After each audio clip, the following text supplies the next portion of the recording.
Hello everybody, this is John McNamara, and today we're going to be talking about Chapter 1 in our Cisco ASA textbook. So your first question is, what is a firewall? What does it do? Where does it go?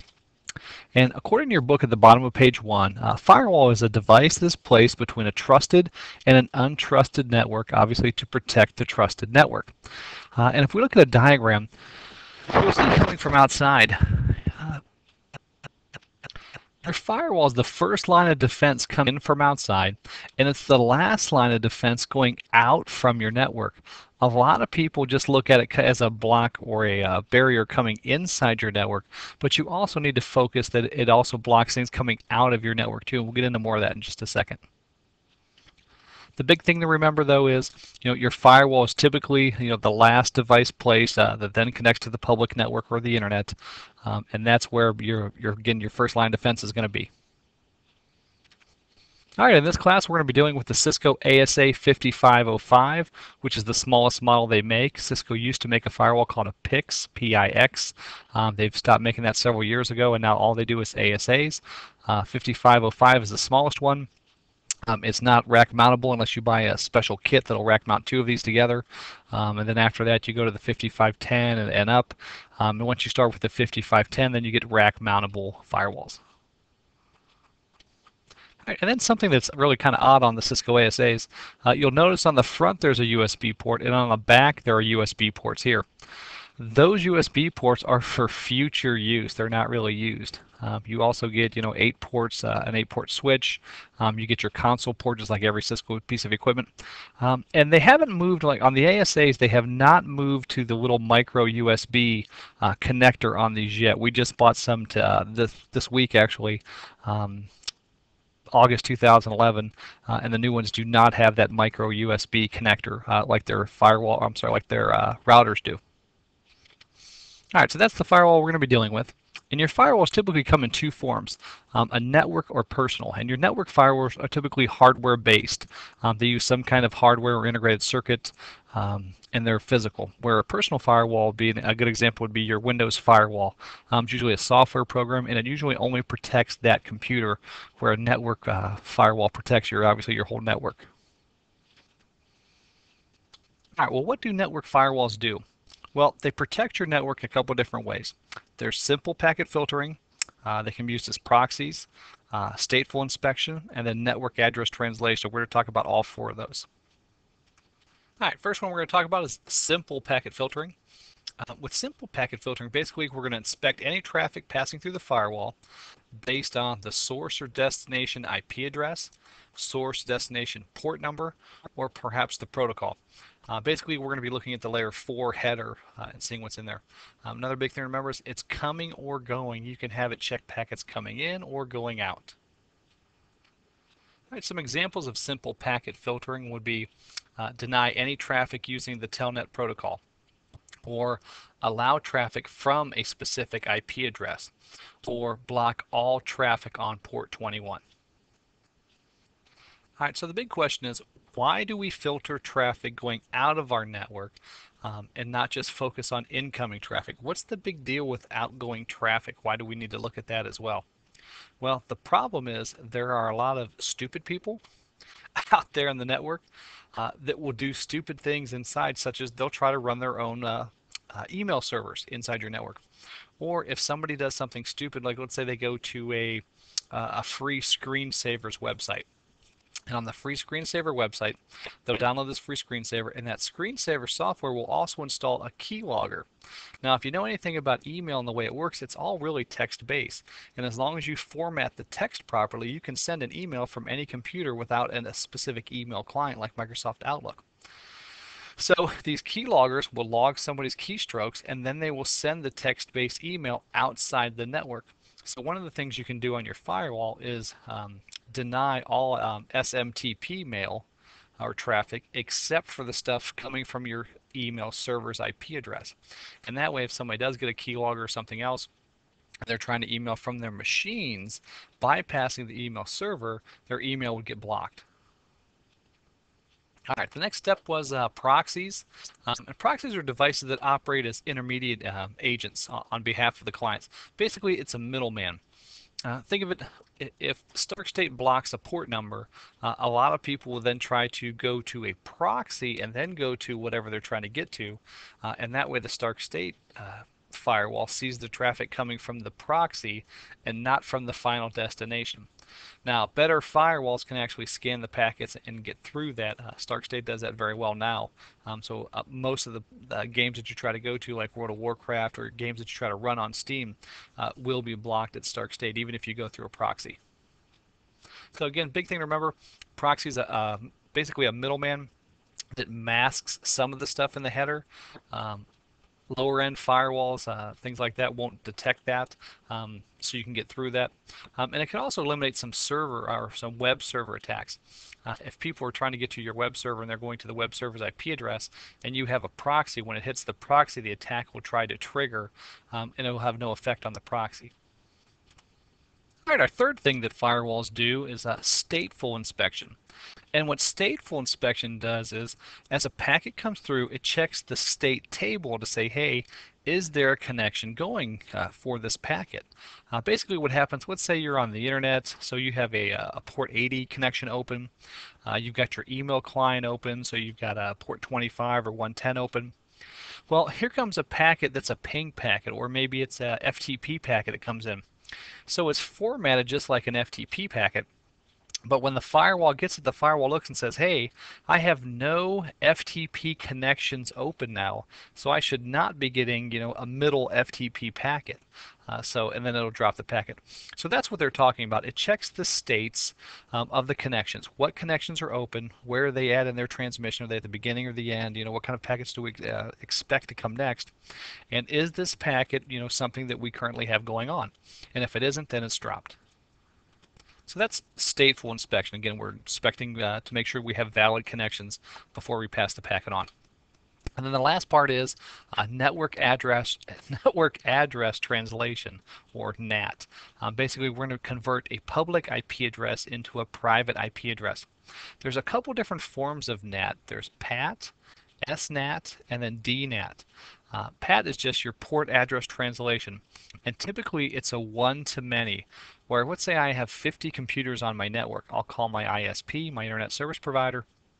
I'll say, hey, can you please provide me with, one IP address, and then I'll pay a certain, $5 a month or something for that one IP address that I'm getting as part of my plan. And then all traffic coming into my network is all based on that one IP address. And then once it hits my firewall takes the public IP address off and then starts putting the private IP addresses back on, sending them to the PCs. So what does that look like?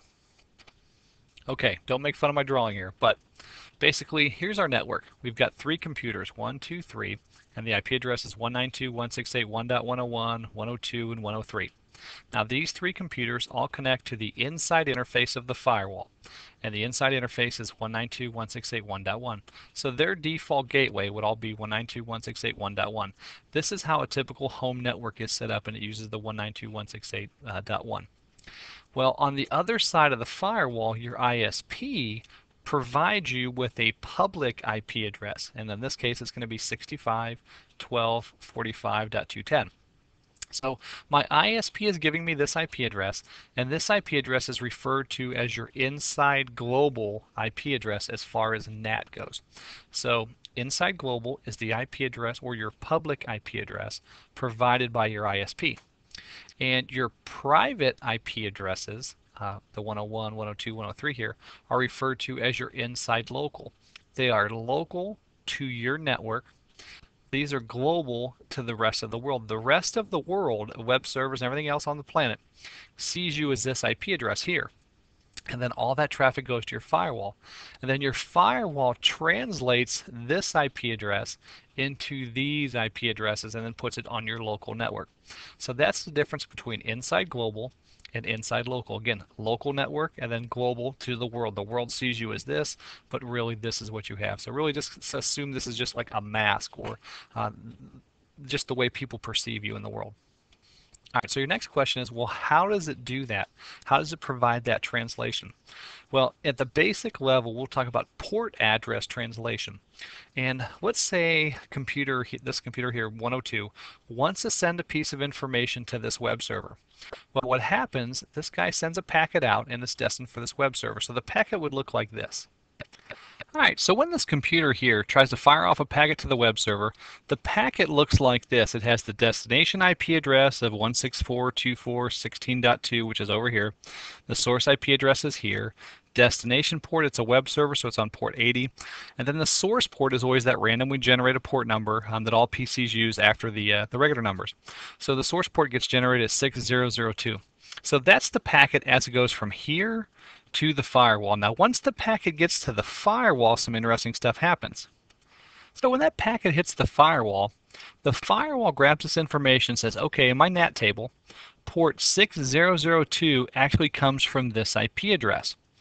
Well, then the firewall will strip off the source IP of 192.168.1.102, and it'll actually put this IP address on, so the new packet will look like. So watch the source address, this 192.168.1.2 will get replaced by, boom.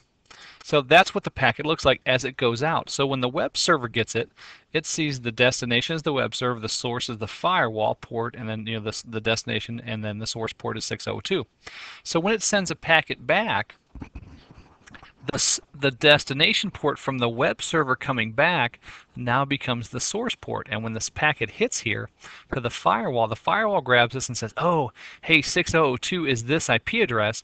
Then the firewall strips this IP address off, puts this IP address on, and then sends it to the local network. And then it becomes the inside local address, and it hits your thing. So that's how NAT works. It works basically on that port address translation. As the packets come into the firewall grabs the ports, puts that information in its NAT table along with the inside local IP addresses, and then strips off the source IP address, inserts the inside global IP address, and then sends those packets. And that way, 50 people can all be talking out on the web, and as those packets are coming into the firewall just has to look at the destination port coming in, and then go to its NAT table, and then put on the right IP address, and then move it in. So again, the more PCs you have on the internet using NAT, the slower your firewall is going to become, because obviously it has to keep performing all this address translation as these packets are coming in. All right, I know this part is very confusing if you've never seen NAT before or if you don't remember it. So if you don't get this, just say something to me in class when the next class you come in, or whoever your instructor is, and we can kind of go over this again and kind of show you on the board and walk you through step by step. It's a lot harder to see this thing in a video, but you get the idea. So again, if you don't understand this or you have questions, just let me know. Now, this example that I showed you here, this is actually what they call PAT, or port address translation. It's also called overload. Basically, I get one IP address from my ISP, and it provides several or many different IP addresses inside my network. Now, there's another form of NAT called static NAT. Let's say I have a web server that I want to add here. All right, so I'm going to clean this up a hair. All right, and now my company started a web server. Well, when people want to send stuff from wherever their PCs are to my web server has to have the same IP address. And it can't be this, because this IP is getting translated between all these different clients. So this IP address changes to all these depending on the port number. So, and these guys could all be using port 80 as well. So what I need to do here is I need to buy a second IP address for my ISP, and then I need to tie that IP address to this one specific client. So what I'll do is I'll buy that second IP address. So I buy a second IP address, the 65.12.45.230. And then in my NAT table on my firewall, I specifically assigned that IP address to my server. And then I pass this IP address out as my web server. So anytime somebody else from outside the world, now I know this says web server, but pretend it's a PC. When this PC goes to my web server, he comes to the ISP and he goes to this IP address. Once this IP address hits my firewall, the firewall says, oh, hey, that maps directly to this, and then the firewall sends it to my web server here at that IP address. So a static NAT is a one-to-one mapping. I take one public IP address and map it to one specific private IP address. Whereas the one I showed you earlier was port address translation or overload, where one public IP address can be used for many, many different people. So remember, static NAT is a one-to-one mapping. PAT or port address translation is a one-to-many mapping. All right, hopefully that kind of clears up port or network address translation for you, and you know the difference between port address translation and static network address translation. Again, typically a one-to-many is PAT, and then one-to-one mapping is SNAT. Again, if you have any questions about NAT, make sure you bring them up at the next class so we can cover them. Otherwise, we're just going to move on, and I'm going to assume you know this stuff because we do a lot of the stuff on the firewall. Almost all NATing and stuff happens on the firewall. All right, some other firewall techniques could be deep packet inspection. And deep packet inspection usually refers to looking at specific layer 7 payloads to look for certain threats. One example is like peer-to-peer software, Morpheus, LimeWire, things like that, and blocking peer-to-peer stuff based on the layer 7 payload, you know, what's in the application itself. All right, then another thing you get on your firewalls is intrusion detection or intrusion prevention. And intrusion detection alerts you to a problem, but does not stop it. And intrusion prevention obviously will try to stop it. An example would be like a video camera. A video camera will detect, you know, somebody breaking into your house and show you that they did it, but it will not stop them. Where a guard dog may prevent them from getting in. You know, they come to the window, the dog jumps up, and then they leave. So that's the big difference between detection and prevention. Most firewalls do both, but especially when you're talking about the lower end, sometimes you only get detection and not prevention. All right, so along the lines of intrusion detection, intrusion prevention, my question to you is, what is a false positive, and how does it relate to intrusion detection and intrusion prevention? So if you haven't read your book already, go read your book and tell me what a false positive is. Still waiting for the answer. Not going to move till you give me the answer. Okay. All right, a false positive is when your intrusion detection or prevention system gives you an alert or tries to prevent something that is not an attack. It's actually, you know, normal expected traffic. So that's a false positive. And how does it relate to this? Depending on your detection or prevention services, if you're getting a lot of false positives, one, as these different positives come up, you'll start to assume that they're false positives and you won't look into each individual one. Or it'll slow down your network by denying things that you want to allow to happen. So you have to be very careful with your, you know, how you set this up and then how you maintain it and tweak it a little bit to make sure that you're not getting too many false positives. Because again, every positive that comes up needs to be investigated to make sure that it's not, you know, something bad. All right, typically we look for intruders or bad stuff by pattern matching, and we're looking for a fixed sequence of bytes within the packet. And each different attack or exploit has its own signature or its own fixed sequence of bytes inside there. And it could be something as small as, you know, just 8 or 9 bytes together that every time every packet of this attack has. Something like that. So the signature IDs whatever attack that is. And your signatures are only as good as the last update. So let's talk about zero-day exploits and signatures. Basically, let's assume that I come out with a new exploit or attack, and it comes out on the net. That's what they call a zero-day exploit. Right now, there's no defense. It's brand new. So typically, this goes out on the net. It starts affecting people, starts causing problems. Then companies like Cisco and Norton and stuff like that all get a hold of it. You know, they're told about it. They find a copy of it somewhere. They try to get their PCs or something infected.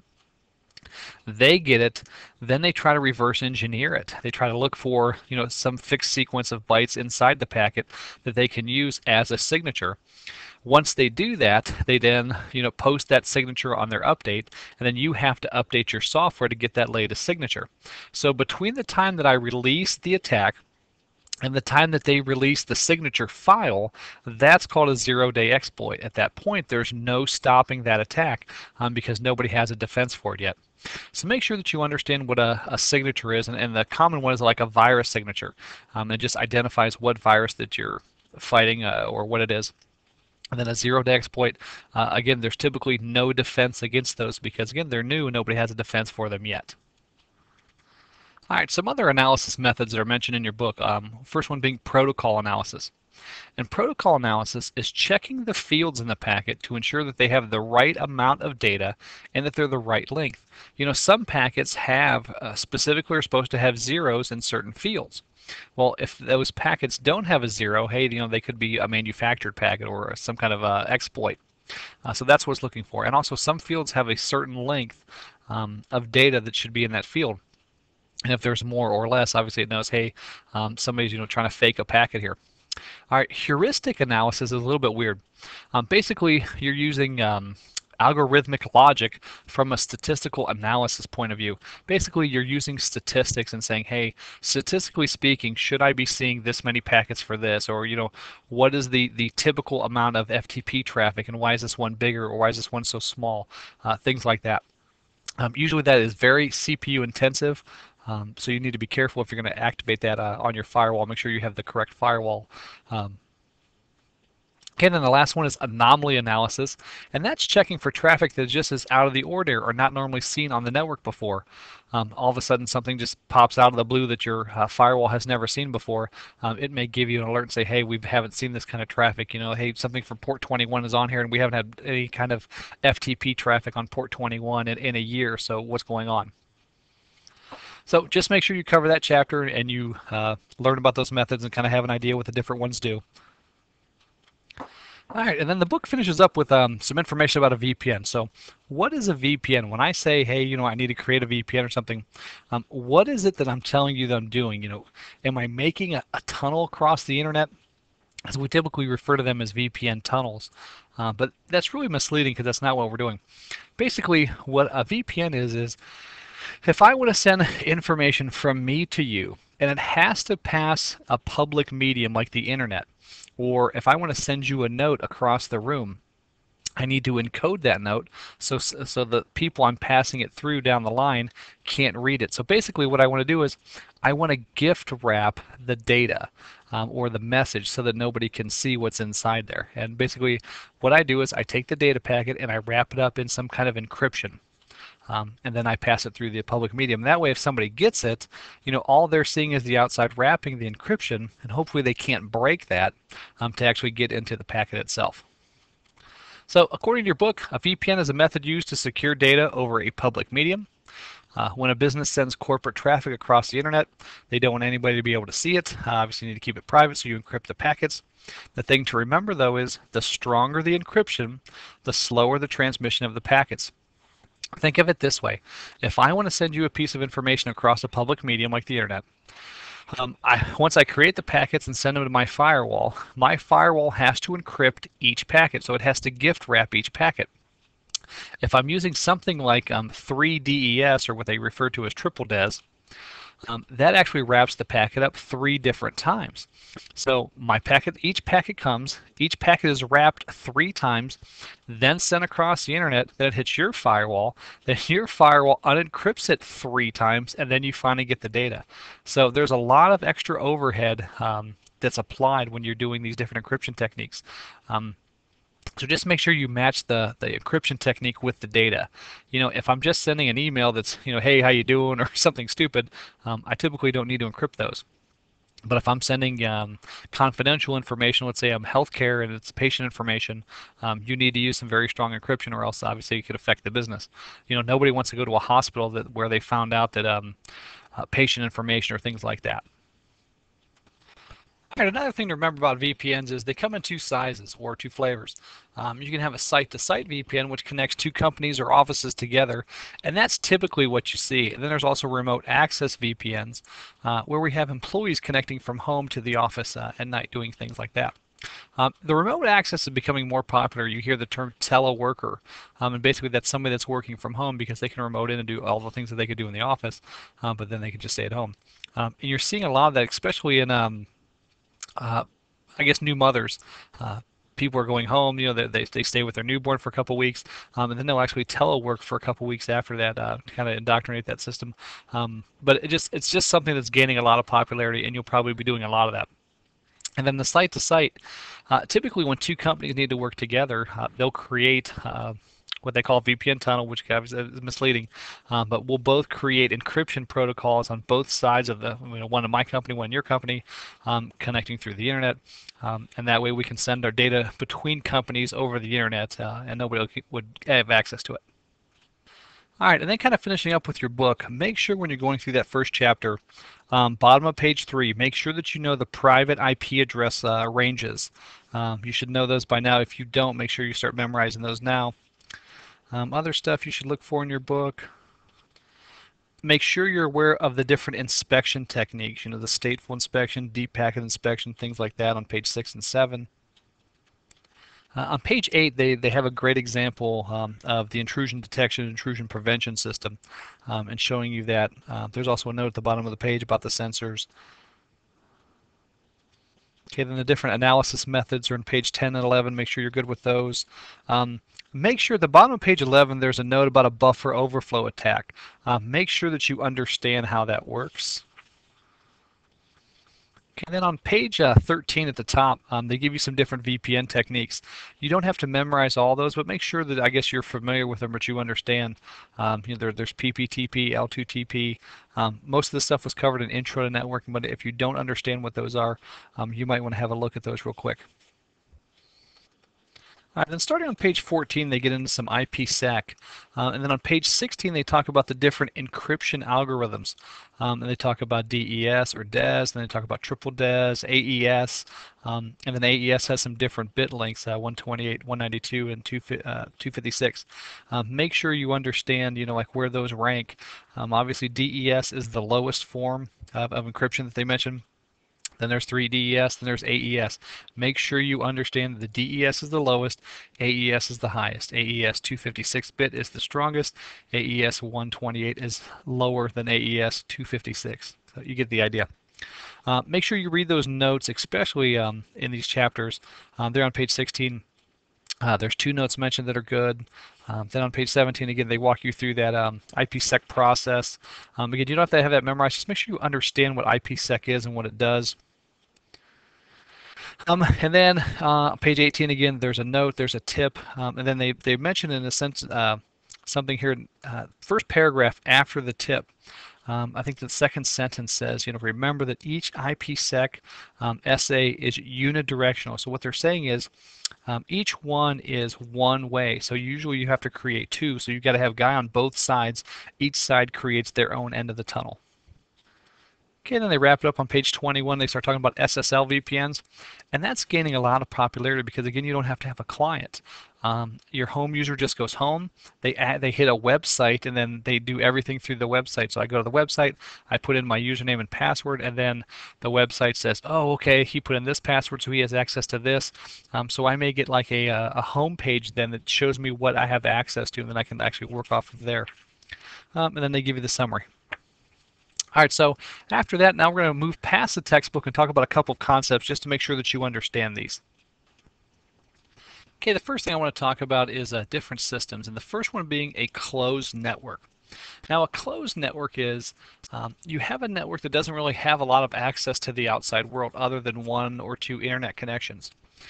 Typically, if my satellite offices, my remote offices, have at least lines like T1s or frame relays that go through, the public switch telephone network, but they're leased lines where they're private, they're mine only. Basically, when I buy a T1 line from the phone company then routes one piece of copper through their network, and that becomes my private line. Nobody else's traffic can be on there. So the only way somebody could access my information is if they broke into the phone company and tapped into my line, which is highly unlikely for your basic hacking techniques anyway. So that's a closed network. I'm closed to the world except for my 1 or 2 entry points, which usually I have a firewall, and then the internet, and that's it. Now, an open network looks more like this. You've got a bunch of remote users coming in. You've got remote offices all connected through the internet. You've got a lot of different ways that I guess somebody could come into your network to attack you. Open networks are the hardest to defend, obviously, because there's so many ways to get in. There's so many different defenses you have to build. You have to build VPN defenses, internet defenses, web defenses, partner defenses. Uh, it all depends on how they connect. So you have all these different varying levels of security, and it's a very complicated kind of network.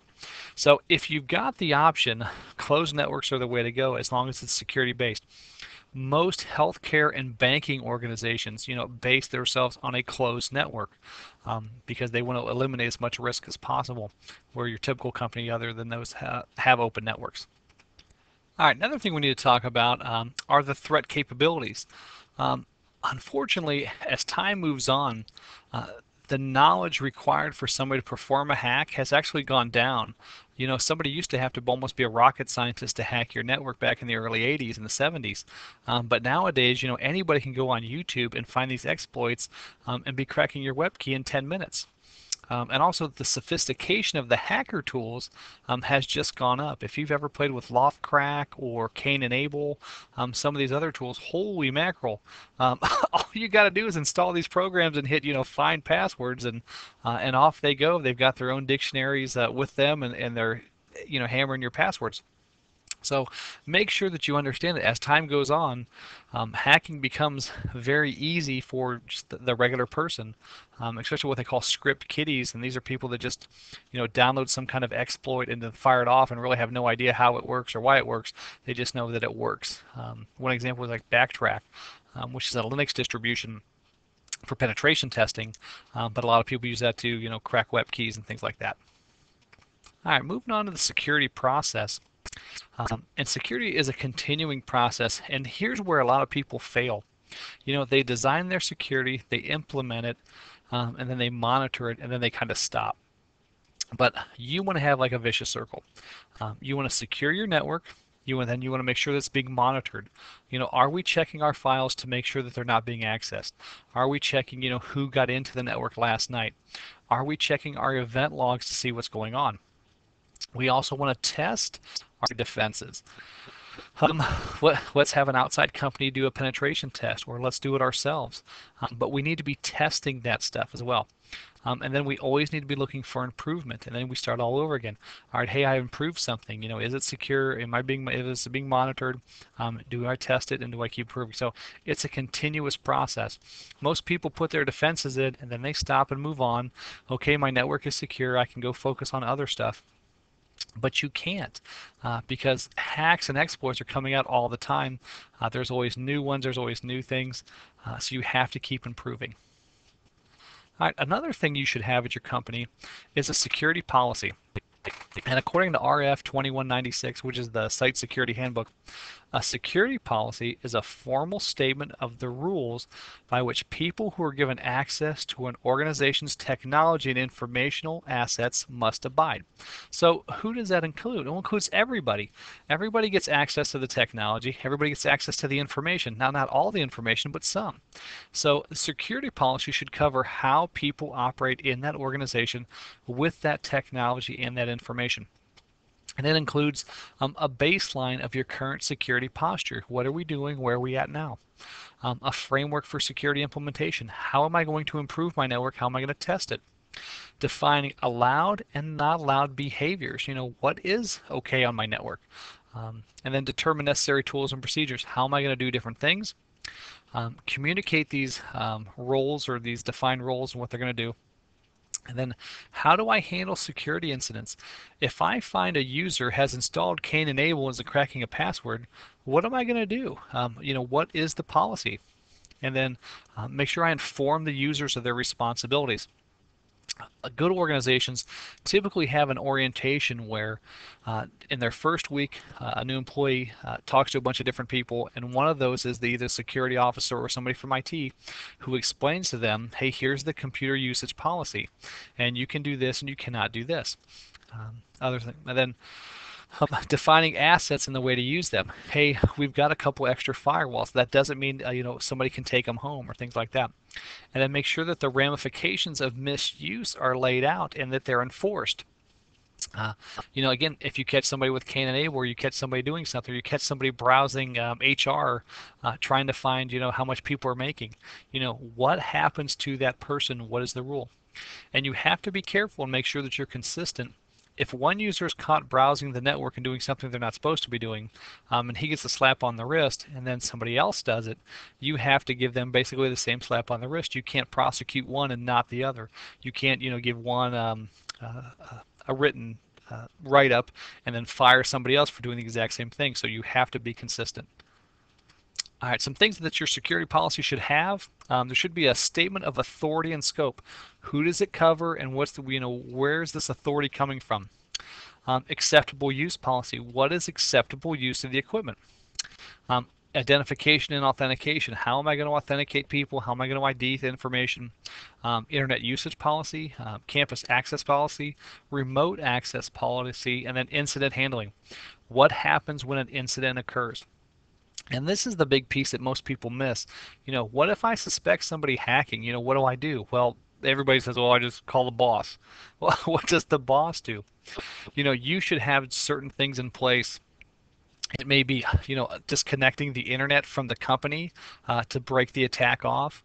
It may be calling the FBI. It may be activating some recording software so you can record the attack so the FBI can have information to track. But you get the idea. All right, then in general, there's 4 categories of security threats on the network.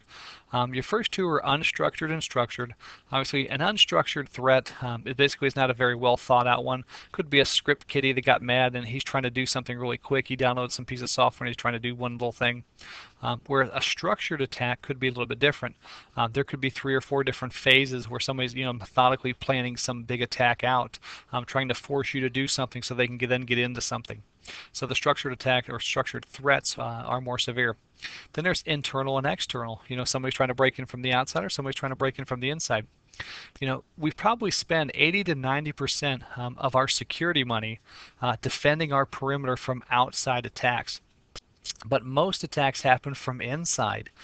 Somebody gains access some way to an internal source through a username or a password, and then they provide the attack. And so it's kind of weird that we don't spend our money training our users. We all try to keep out Joe Hacker when Joe Hacker could be an employee at my organization, and I never did anything to stop him. All right, 4 primary attack categories. Reconnaissance attacks, access attacks, denial of service attacks, and then your worms, viruses, and Trojans, and we'll talk about each one. All right, reconnaissance attacks refer to the overall act of learning information about the target. A good hacker doesn't go into a situation with an attack in mind. The first thing he does is what they call footprinting. He gathers information. What can I find online about the company? And then I can maybe make an exploit from there. He'll look at all kinds of different things. He'll look at old one ads to see what kind of IT person they're hiring. If they're hiring a Linux guy, then he knows that they're running Linux. Maybe he can do a Linux attack. If they're looking for somebody that knows SQL, hey, maybe they can do a database attack. Things like that. So that's gathering information. And another way internally you can gather information, maybe a packet sniffer. And a packet sniffer, again, just looks at the information as it's going across the line, and that way I can take those packets and rebuild them, and I can see what's going on. I can see that what protocols you're using on your network, or I can exploit some of those protocols. Some that send the passwords in clear text, Telnet, FTP, Simple Network Management Protocol, POP, and then HTTP. Now, getting an actual sniffer on your network is kind of hard, and usually I have to gain inside access or physical access inside there. Now, it works great on wireless networks, but typically most people don't do stupid stuff on their wireless networks. That's all done on their wire. So usually, again, with a packet sniffer, I have to have internal access. And then a way to stop the sniffing is maybe have authentication or have a switched infrastructure, because remember, I can only sniff on per collision domain, put in anti-sniffer tools, or put some kind of cryptography on my network, like maybe IPsec. All right, another thing that the attacker will do is he'll try to run port scans or ping sweeps on your network to see what he can find. Sometimes he can find the services on your network, or he can try to identify the hosts and devices on your network, identify the operating systems, or identify the vulnerabilities. Remember, Simple Network Management Protocol, SNMP, will identify and give information on all the software that's listed on a PC. So if you have those up and running and that's not turned off, he can gather that information. Again, most of the time, those kind of services, he needs to get internal access. Or if he can break through the firewall, he can get that as well. So it doesn't always have to be internal access to get that information. All right, and then port scans and ping sweeps cannot be prevented entirely. Somebody can always scan your IP range from outside. There's really no way to prevent that. And then intrusion detection will at least notify you, that something is going on. And that way hey, somebody's targeting me. I probably need to tighten up my security and start, being more aware. All right, another place that's kind of overlooked is the whois information. Basically, whenever somebody owns a domain like, google.com, they have to register that domain.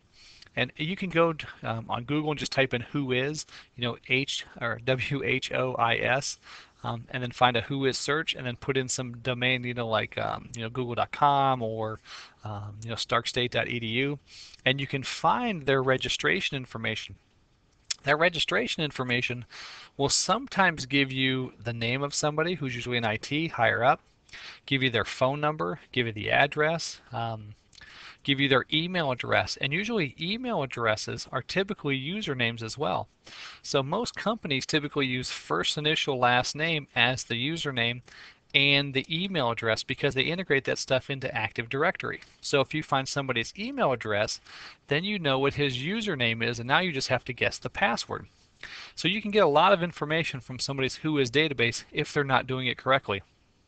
If you want to see some information, here's one I found in Google, whois.net. So I'm going to look for ncmf.com, which place I used to work. Hit go, and wait. All right, now here you can see you get a name. You get the name of somebody there, Troy Tar. You get his email address, ttar, so that kind of confirms its first initial last name. You also get his email contact. Now, if I send an email to something like buttcrack@ncmf.com, I'll get a return reply saying there's no mailbox here. And then I can look at the header of that return email and find out what their IP address is and the name of their email server. So I can get that information. I see phone numbers listed as well that it can all help me to maybe find modems. And notice here it's 433.14 something, 433.15 something. This usually tells me that they bought a range of phone numbers. So if I just did a ward dial on 433.1400 through 433.1500, maybe I could find a modem or two in there and then do attack that way. So there's a lot of information you can get, and to show you what it looks like if it's done really good, if I go to Goodyear.com, their site's a little bit more secure. There's no names on here. It says go to domain administrator, which could be anybody, and then they give you dnsadmin@goodyear.com. So that really doesn't give you the information. Hey, are they using first initial last name? So their stuff is pretty good. They have one phone number listed. It's their main number, and that's it. So I don't get any information like that, like with the block that they own. So that's probably how you should have your whois set up. All right, I know you've been looking at these for a while now. I'm going to try to get through this really fast. Access attacks, again, somebody's trying to gain access. They're trying to escalate their privilege. They're trying to pull data out. So remember, first part, recon, I'm just gathering information. I'm not really trying to penetrate the network. Second part is now I'm trying to access the network. Now I'm trying to penetrate the network and gain access, escalate some password, something like that. So there's password attacks. There's brute force, Trojan programs, IP spoofing, things like that. Programs like we already talked about, Loftcrack or Cain and Abel all can be run to crack passwords.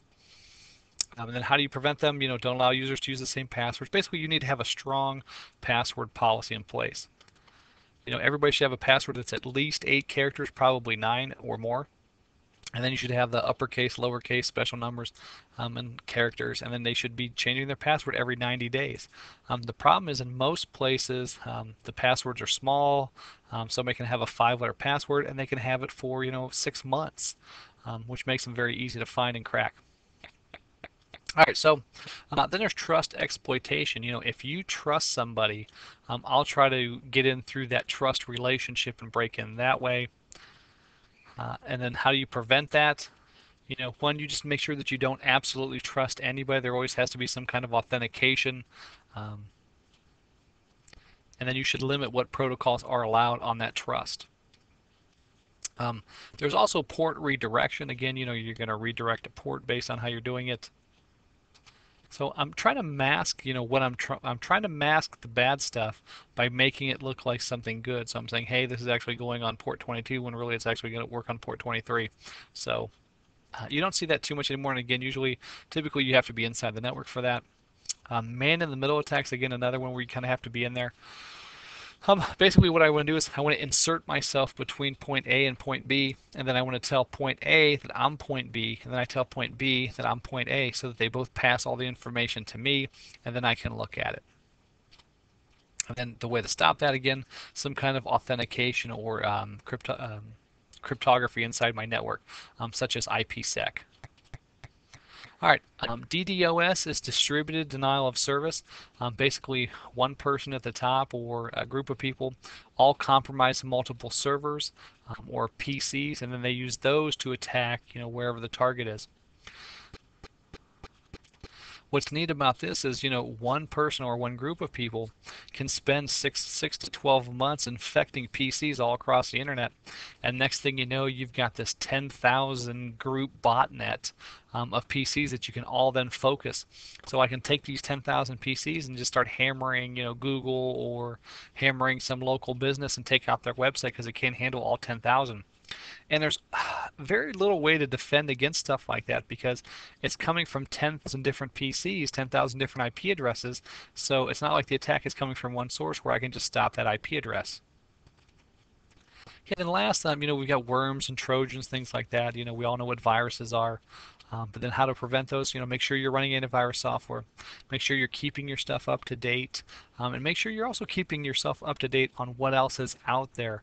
What are the newest forms of attack? What seems to be coming more and more online? And there's a lot of different websites you can go to get this information. There's also Secure Computing magazine. Most of the technical magazines make their money off of the ads, not the subscriptions. And most of them will give you a free subscription each year because they want to tell these people that are putting ads in there that they have so many clients. So if you go to like Secure Computing and some of these other magazine websites, just fill out the thing and say you're a big guy, big shot at a company, just tell them you're the CIO and you guys have a budget of $2 million and you have 500 people working for you, and boom, they'll put you in there. All right, so again, make sure you've gone through all this, make sure you've read the book, and for next class, be ready to answer the following questions because you may see some of the stuff on a pop quiz. Which model of ASA will we be using in the class? Know what a stateful inspection is. Know the 4 steps of the security process, that vicious circle that I talked about where we inspect and test and monitor and improve.